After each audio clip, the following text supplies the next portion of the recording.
오늘 주일에 우리에게 주실 하나님의 말씀은 창세기 49장 22절에서 26절까지의 말씀입니다. 창세기 49장 22절에서 26절까지 말씀입니다. 하나님의 말씀을 다 함께 봉독하겠습니다. 요셉은 무성한 가지 곧 샘 곁에 무성한 가지라 그 가지가 담을 넘었도다.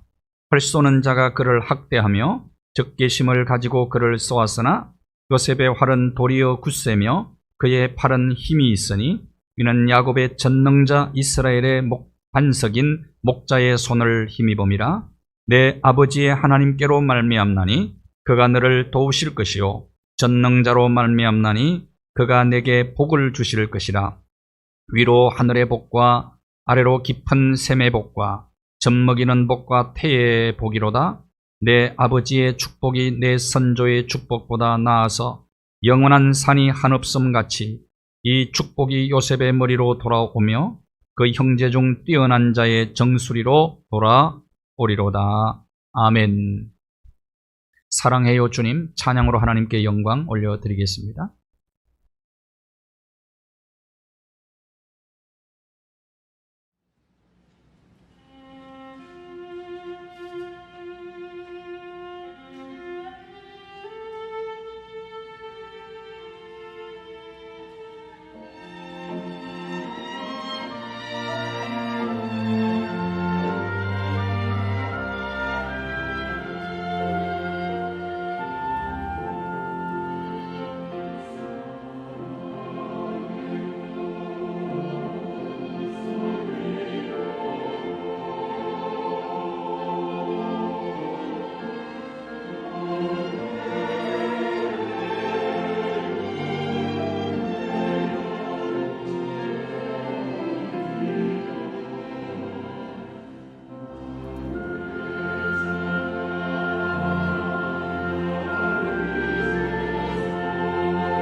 성탄 계절에 또 연말 연시에 우리의 마음을 따뜻하게 하는 뉴스들이 소개되고 있습니다.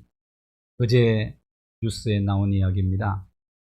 1971년 9월부터 시작해서 49년 동안 헌혈을 해오신 분이 있어요. 401번 했습니다. 401번. 우리나라 최다 헌혈자입니다. 아마도 세계 기록이 되지 않겠나. 40여 년, 50여 년 동안. 그분이 김병구 씨예요. 70세입니다. 올해.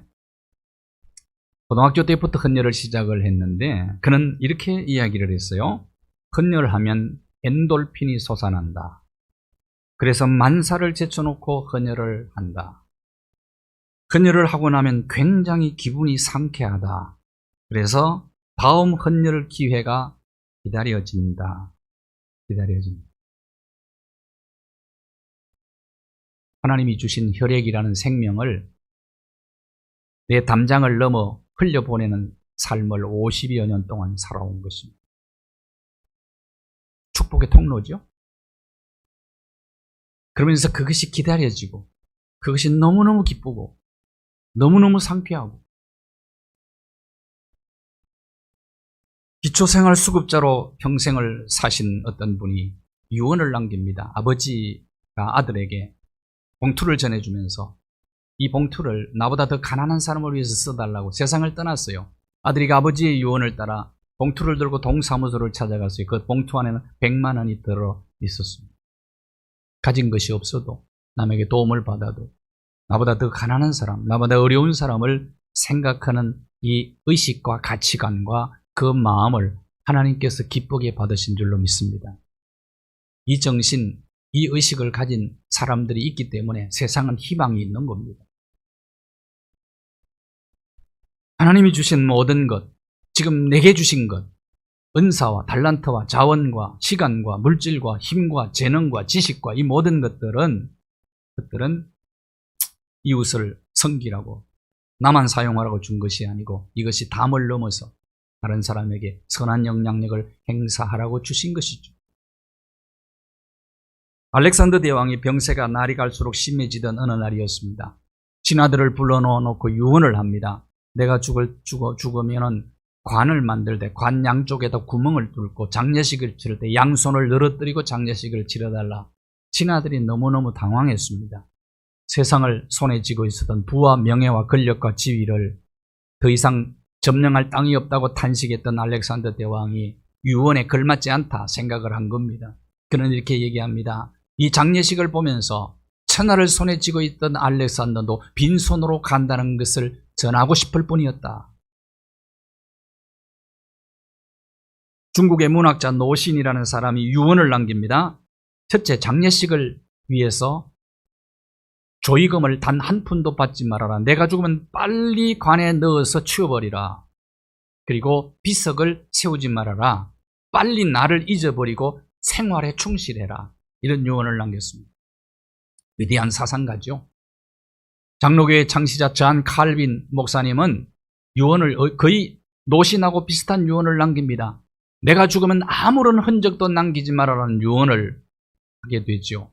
정말 지금 제네바에 가면 칼빈의 무덤이 있습니다. 그의 이름에 이니셜 2자만 딱 박혀 있습니다. JC입니다. 잔 칼빈.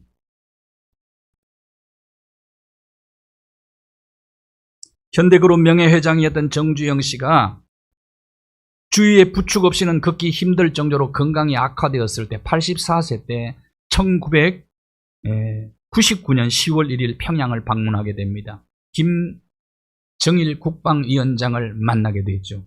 그는 이렇게 얘기합니다. 아무래도 내가 오래 못 살 것 같다. 내가 죽어도 남북 경제협력은 중단되면 안 된다. 내 아들 정몽은 회장에게 내가 부탁을 하고 갈 테니 그를 만나거든 나를 만나듯이 대해 주십시오. 이것이 어쩌면 유언이었죠. 유언. 모든 사람은 유언을 남기죠. 이 모양 저 모양으로.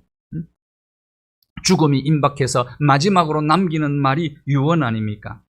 이 세상에 사람이 한 번 죽는다는 것보다 더 확실한 진리는 없어요.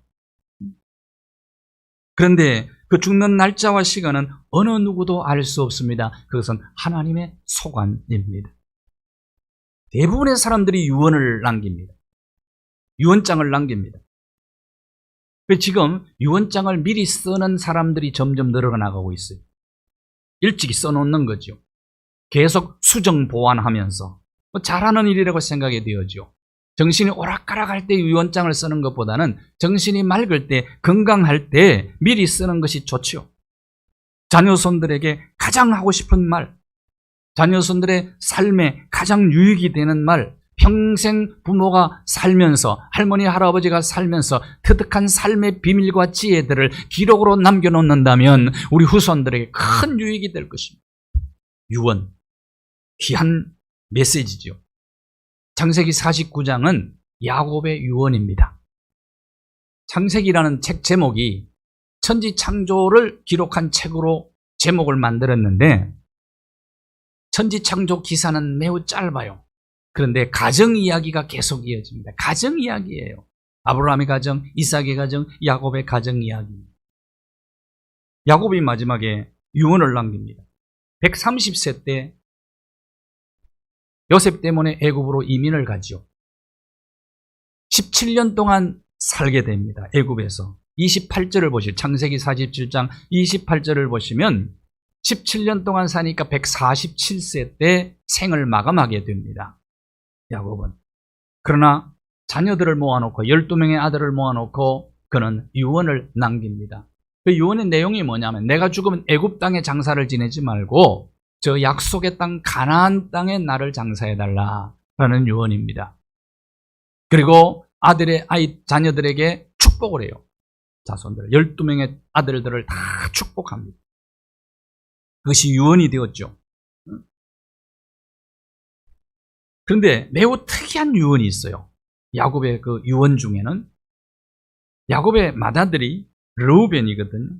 르우벤. 그런데 장자권이 박탈을 당해요. 원래 율법은 어떻게 되어 있습니까? 모세 율법에는 신명기 21장 17절에 보면 장자에게는 유산을 다른 아들들보다 2몫을 줍니다. 2배를 더 주는 거예요. 이게 장자의 특권입니다. 그런데 르우벤은 장자권을 박탈당하게 됩니다. 그 이유가 무엇입니까? 창세기 49장 3절 4절을 보면은 맏아들 르우벤은 아버지의 침상을 더럽힌 죄를 범합니다. 다시 말하면 서모를 범한 겁니다. 야곱이 너무 상처를 많이 받았어요. 아버지가. 세상에 이런 못된 아들이 있나. 그 트라우마가 너무 강한 거예요. 마지막에 죽으면서도 편안하게 눈을 못 감는 거예요. 그래서 장자권 박탈시켜버렸어요. 그 장자권이 누구에게 돌아가느냐? 요셉의 후손에게로 돌아갑니다. 역대상 5장 1절을 보면은 요셉에게 장자권이 넘어가요. 요셉과 그의 후손들이 장자권을 받게 되는 겁니다. 이것은 법이 아닙니다. 원래는. 르우벤의 범죄 때문에 장자권 박탈당한 거예요. 이게 특이한 유언입니다. 이게 특이한 유언. 요셉은 11번째 아들이에요. 그런데 배로 축복을 받고 요셉을 축복한 예언적 축복의 내용이 오늘 본문의 내용이에요. 엄청난 축복을 예언을 하는 것입니다. 그 중에 하나가 22절인데 무성한 가지, 샘 곁에 무성한 가지가 되어서 요셉의 가지가 담을 넘는 축복입니다. 담을 넘었도다. 무성한 가지란 말은 NIV 영어 성경을 보니까 주렁주렁 열매가 맺힌 포도나무를 의미합니다. 포도나무. 그 포도나무가 담을 넘었어요. 유대인들의 관습에 의하면, 옛날에 유대인 관습에 의하면 포도나무 가지가 담을 넘어서 밖으로 나가면 그걸 자르지를 않았어요. 그리고 그 가지에서 열린 그 포도는 담장 안으로 들이지를 않았어요. 그 왜냐?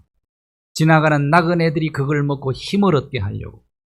그리고 먹고 살기 힘든 고아와 과부들이 그것을 먹고 배고픔의 문제를 해결하도록 하기 위해서 그들을 도우기 위해서 그렇게 했던 거예요. 이건 관습이었어요.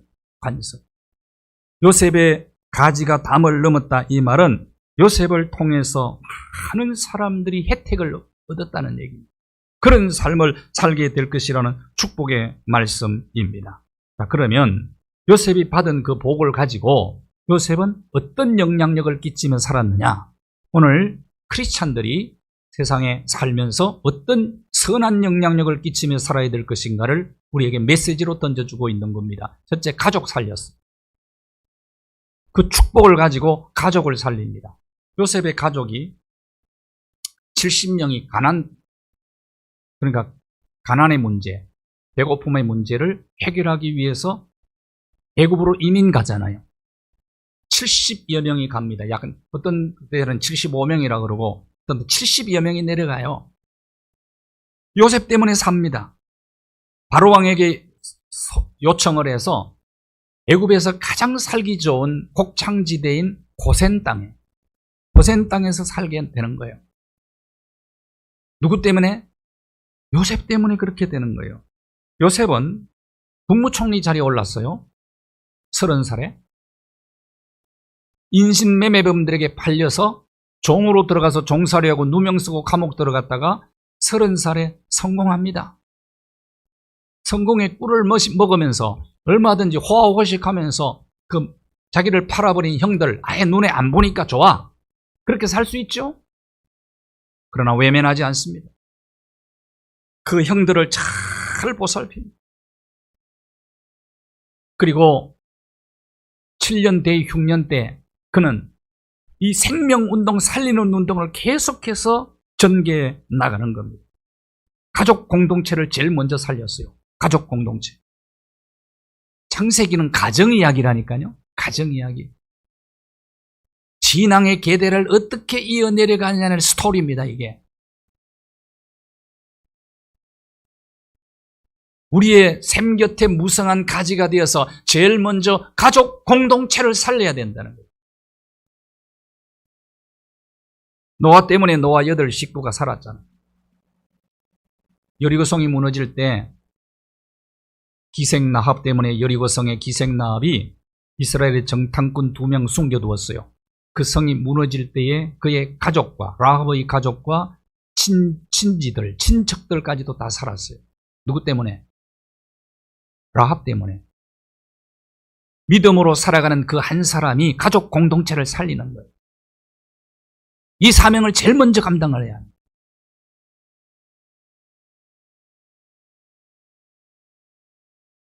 창세기 19장 29절 말씀을 보시면 소돔 고모라가 멸망할 때에 롯이 거기 살았단 말이에요.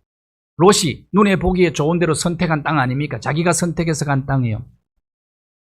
아브라함이 그때 상처받았다니까요. 그럼에도 불구하고 아브라함은 롯을 위해서 계속 기도합니다. 롯이 망한다고, 소돔과 고모라가 멸망한다는 천사들의 통보를 받고 그는 눈물로 계속 하나님 앞에 기도하죠. 롯을 위해서 아브라함이 기도를 했더니 아브라함을 생각하셔서 롯을 성을 엎으시는 중에 건져냅니다. 가족 공동체를 살리는 것이 첫 번째 사명이라.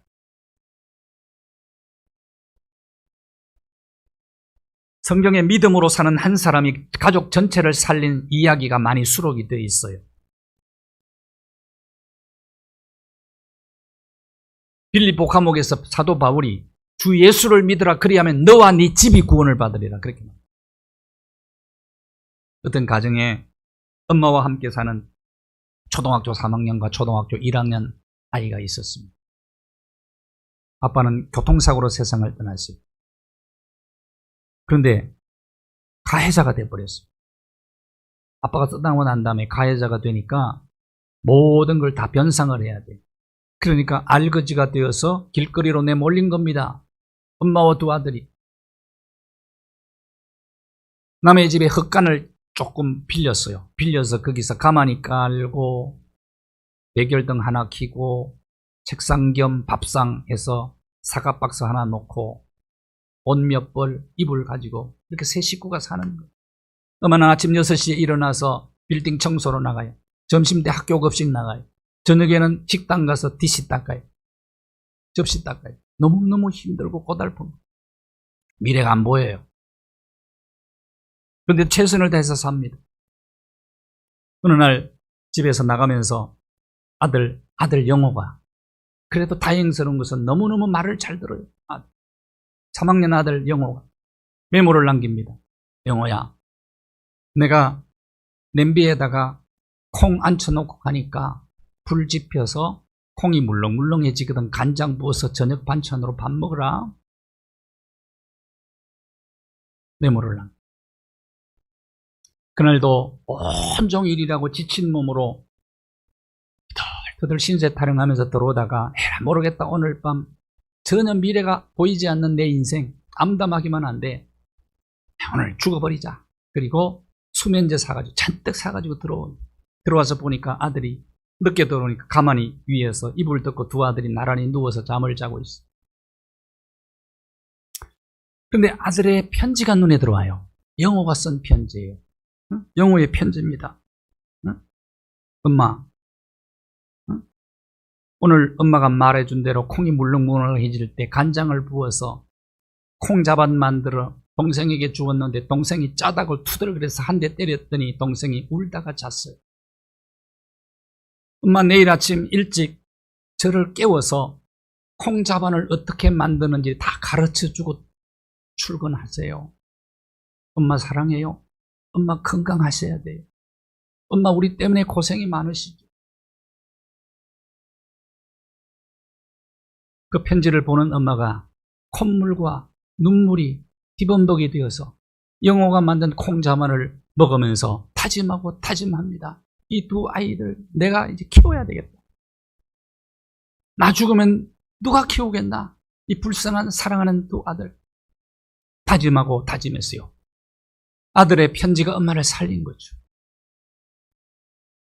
믿음의 의식이 있는 한 사람이 깨어 있으면 그가 축복의 통로가 되어 있으면 가정을 살립니다. 가족을 살립니다. 이 사명 감당하기를 여러분 주님의 이름으로 축복합니다.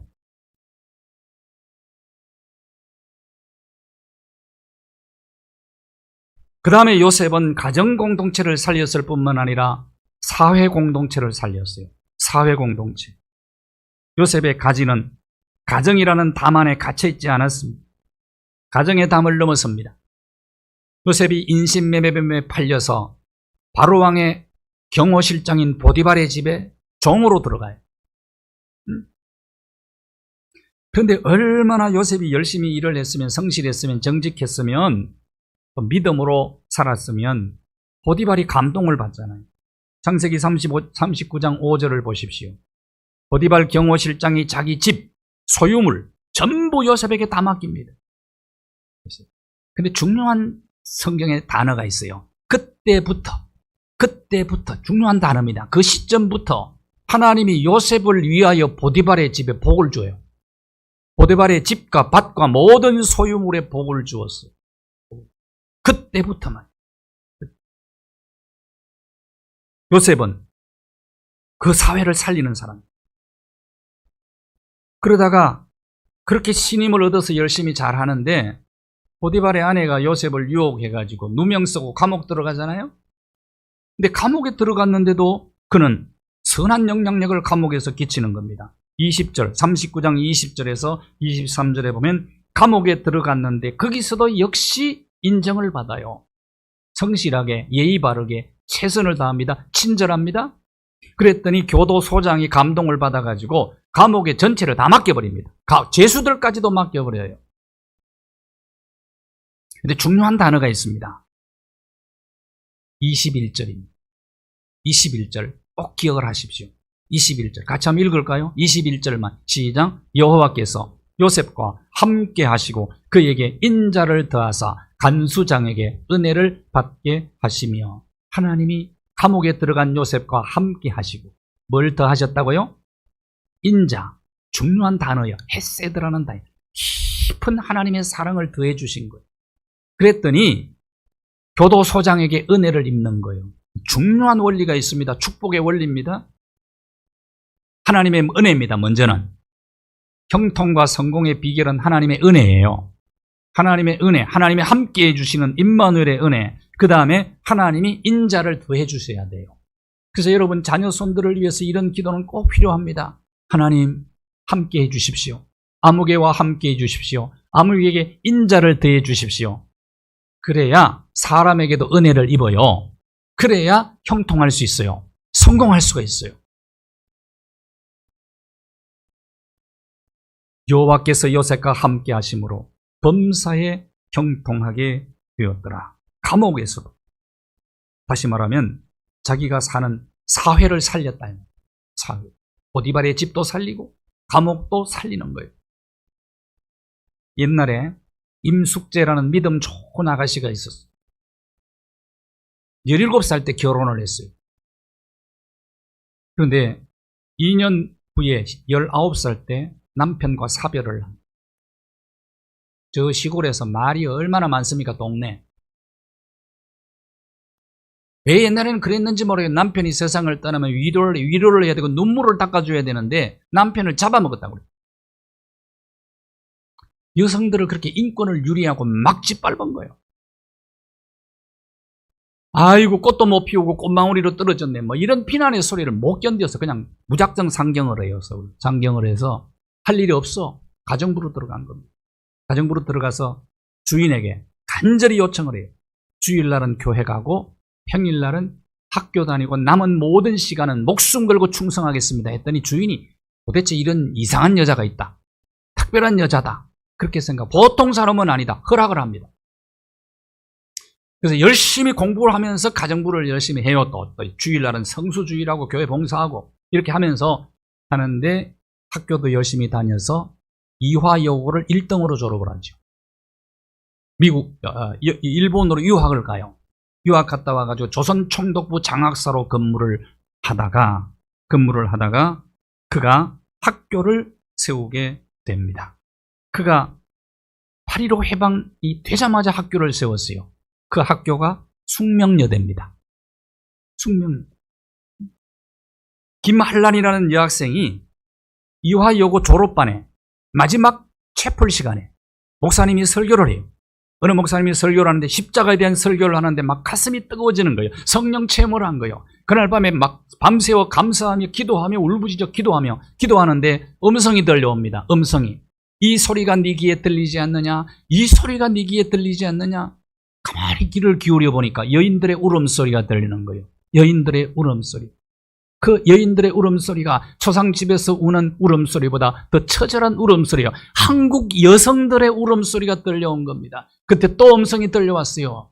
네가 십자가를 져야 된다. 저 여성들을 위해서 네가 십자가를 져야 된다. 그때 김한란은 응답합니다. 네 하나님, 내가 십자가를 지겠습니다. 한국의 울부짖는 여성들을 위해서 내가 십자가 지겠습니다. 이 십자가를 질 수 있는 힘과 용기를 내게 주십시오.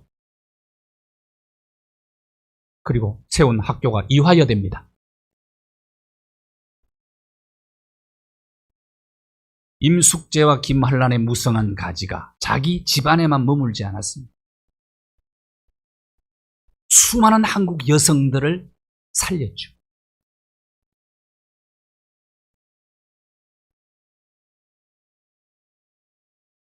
받은 복이 내 안에, 우리 가정 안에만 머물러 있으면 안 되죠. 이 세상으로 유통시켜야 됩니다. 장경철 교수가 그래서 그리스도인은 축복 유통업자라고 얘기해요. 요셉은 무성한 가지가 가정에만 머물지 않고 자기가 사는 사회에만 머물지 않고 온 세상을 살리게 됩니다. 온 세상. 요셉이 국무총리가 되었죠. 국무총리가 되고 난 다음에 7년 흉년이 들고 7년 풍년이 들어요. 7년 풍년이 들고 7년 흉년이 들어요. 그것도 꿈 해석을 통해서 알게 된 겁니다. 국무총리가 되었어요. 전권을 요셉에게 위임을 합니다. 바로왕이.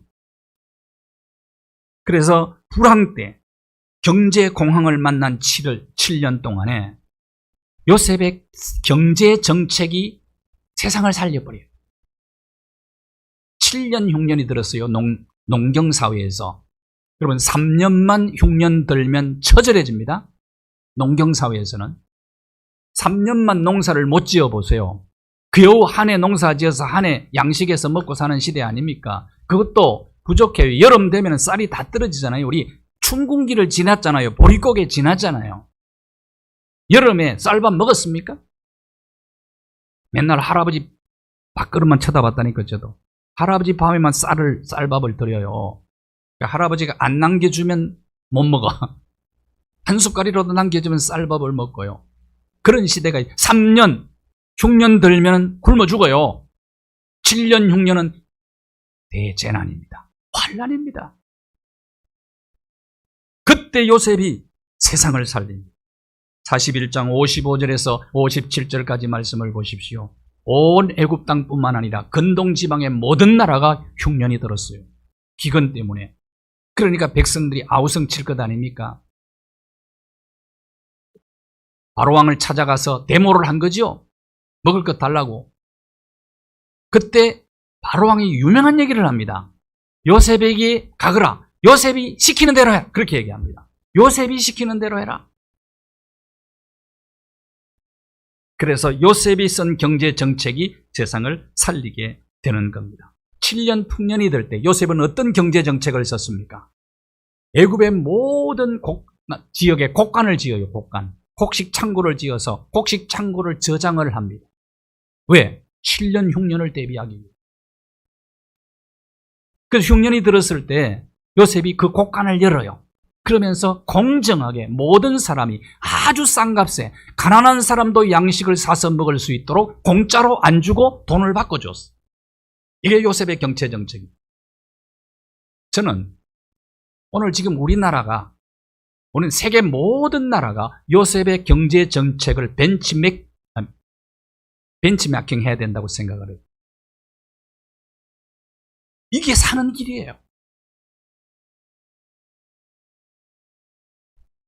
공짜로 주지 않았다니까요. 빚을 내서 공짜로 주지 않았다니까요.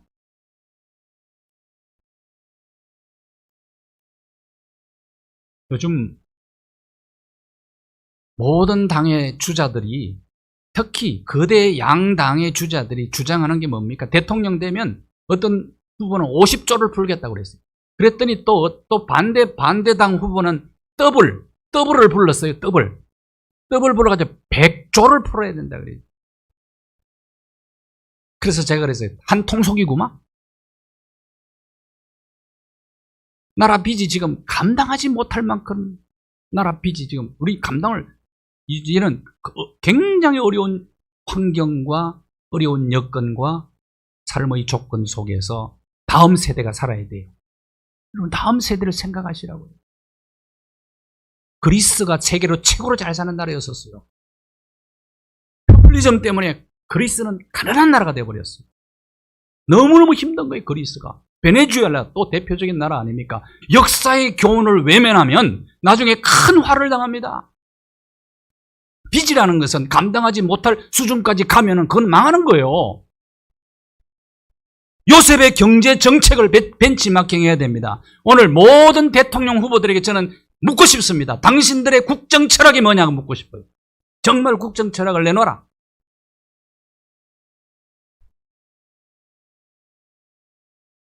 나라를 살려야 될 거 아니에요. 살리는 길로 가야 될 거 아니에요. 요셉의 경제 정책은 모든 시대를 초월해서 적용해야 될 가장 뛰어난 경제 정책입니다.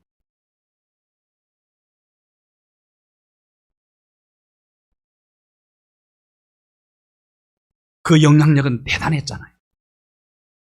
여러분, 뇌물 받는 것보다, 그 죄보다, 뇌물은 아무리 많이 받아도 그게 1조 뇌물 받은 사람 없죠, 우리나라. 아직까지. 예? 1조 없어요. 그 죄는 어쩌면 그 죄는 그렇게 큰 죄가 아니에요. 잘못된 정책 때문에 악영향, 그것 때문에 손해보는 사람들, 그것 때문에 고통 가운데 피눈물을 흘리는 사람들이 얼마나 많아집니까? 그 죄는요, 엄청나게 큰 죄. 잘못된 정책 때문에 당하는 고통, 백성들이 당하는 고통에 대한 죄는 너무너무 큰 거예요. 그래서 기도하셔야 돼요. 나라와 민족을 위해서, 앞으로 지도자를 위해서 여러분 기도하셔야 됩니다. 눈물로 기도하셔야 돼요. 눈물로. 다음 세대가 살아야 될 세상이라니까요. 다음 세대.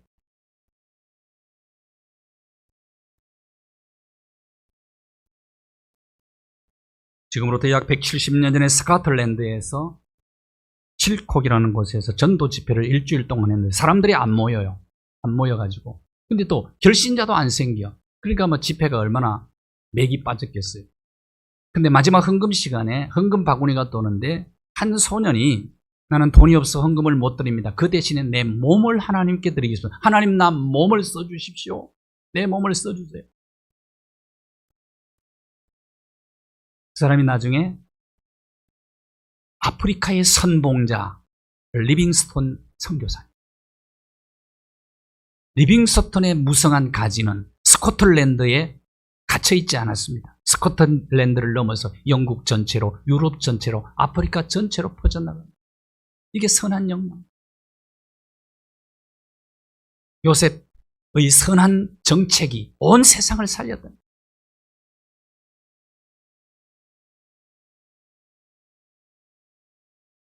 자전거를 몹시 아끼는 어느 목사님이 있었습니다. 자전거를 열심히 닦고 기름치고 닦고 있는데 중학생 하나가 옆을 지나가면서 유심히 들여다보더니 목사님 자전거 참 좋습니다. 비싸겠습니다. 그랬더니 목사님이 우리 형님이 나한테 선물한 거야. 그랬더니 이 학생이 안 가고 가만히 서서 내려다보고 있는 거예요, 자전거를.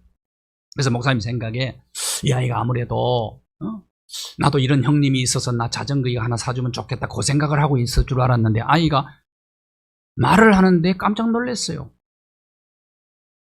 나도 이 좋은 자전거를 내 동생한테 선물했으면 좋겠네요, 그러더라고요. 대체적으로 많은 사람들이 대부분이 어떤 꿈을 꾸느냐면 남에게 받는 꿈을 꾸어요. 그런데 남에게 주는 꿈을 꾸는 아이가 있는 거예요. 목사님이 놀랐어요. 여러분은 어떤 꿈을 꿉니까? 돈 버는 꿈이죠. 돈 버는 그 너머의 꿈 너머의 꿈이 있어야 돼요. 그 꿈. 요셉은 꿈 너머의 꿈이 있었어요. 그래서 가족 살리고 사회 살리고 세상 살리고 요셉처럼 위대한 꿈을 꾸는 저와 여러분 되기를 바랍니다. 그래도 여러분 저는 그래도 한국 교회가 있어서 희망이 있습니다. 이런 꿈을 꾸는 자들이 있어요. 기도하면서.